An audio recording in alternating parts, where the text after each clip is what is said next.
Bismillahirrahmanirrahim. Assalamualaikum warahmatullahi wabarakatuh.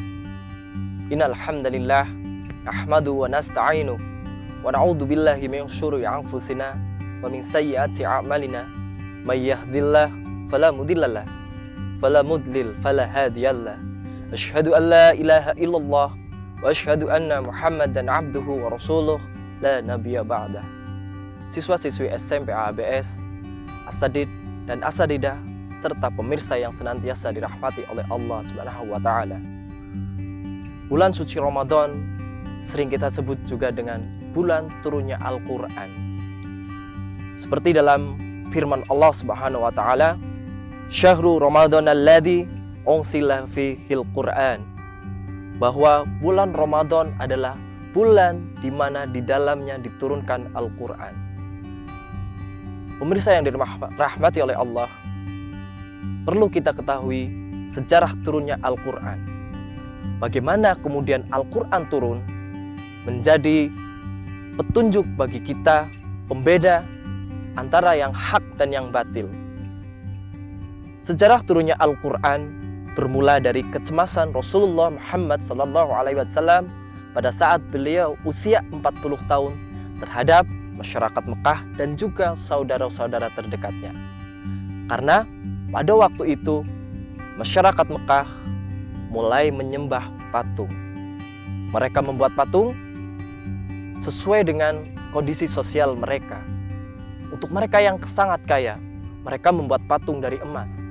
Untuk mereka yang agak kaya, mereka membuat patung dari perak, perunggu, tembaga.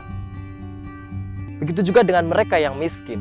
Mereka yang miskin juga membuat patung, tetapi mereka membuat itu dari kayu. Dan mereka yang sangat miskin, mereka membuatnya dari tepung.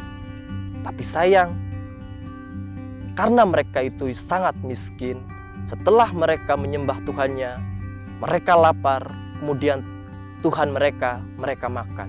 Dari kegelisahan itulah kemudian Nabi pergi ke Gua Hiro. Nabi melakukan perenungan dan tentunya minta kepada Allah Subhanahu wa Ta'ala. Pada malam 17 bulan Ramadan, turunlah malaikat Jibril dengan wujud pemuda yang sangat gagah. Beliau menghampiri Muhammad SAW, kemudian memeluknya seraya berkata, "Ya Muhammad, iqra, bacalah, bacalah." Nabi menjawab, "Saya tidak bisa membaca." Kemudian Jibril kembali memeluknya dengan erat seraya berkata kembali, "Ya Muhammad, iqra, iqra, bacalah, bacalah." Nabi menjawab kembali, "Saya tidak bisa membaca." Sampai akhirnya Jibril memeluk kembali dengan sangat erat hingga Nabi mengalami sesak nafas seraya berkata, "Ya Muhammad, iqra, iqra, bacalah, bacalah." Nabi pun kemudian menjawab dan meneruskan pertanyaan Jibril, "Iqra bismi rabbikal ladzi khalaq," sampai ke ayat yang kelima. Pemirsa yang dirahmati oleh Allah Subhanahu wa Ta'ala, kita tahu Nabi kita ummi. Beliau tidak bisa membaca, tidak bisa menulis, tetapi beliau cerdas. Hikmah Nabi SAW, beliau ummi, yaitu menghindarkan fitnah bahwa kitab suci orang Islam itu buatan Rasulullah Muhammad SAW. Karena pada waktu itu ada sekelompok orang yang memfitnah bahwa Al-Quran, kitab suci orang Islam, adalah karya Muhammad. Dari situlah kita bisa ambil hikmah ummi dari beliau, bahwa hikmah dari umminya beliau yaitu menghindarkan fitnah terhadap Al-Quran, kitab suci orang Islam, buatan atau karya Muhammad Sallallahu Alaihi Wasallam.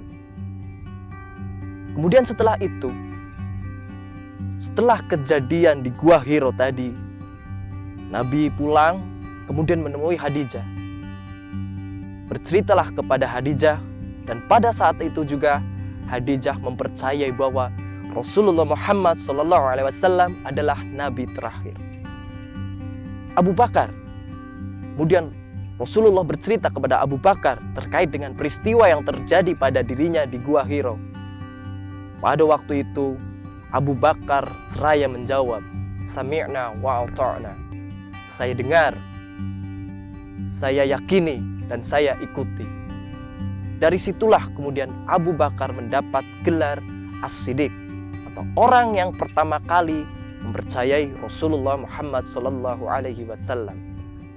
Setelah itu diteruskan lagi kepada kelompok muda, sahabat mudanya yaitu Ali bin Abi Thalib.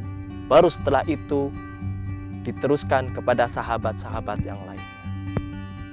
Sementara itu untuk kaum jahiliyah seperti Abu Lahab, Abu Sufyan, Abu Jahal, mereka tidak percaya apa yang terjadi terhadap Nabi Muhammad SAW. Mereka menyangka bahwa Nabi Muhammad SAW adalah gila.